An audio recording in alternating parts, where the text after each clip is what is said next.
The National Weather Service in Blacksburg has issued a severe thunderstorm warning for northwestern Pulaski County in southwestern Virginia, south central Giles County in southwestern Virginia, southeastern Bland County in southwestern Virginia, northeastern Wood County in southwestern Virginia, until 4:15 p.m. Eastern Daylight Time.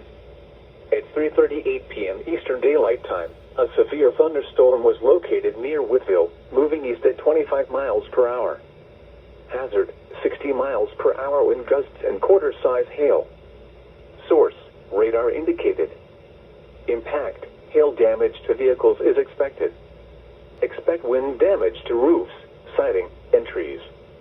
Locations impacted include Pulaski, Wytheville, Max Meadows, Long Spurs, Mechanicsburg, Draper, and Gunton Park.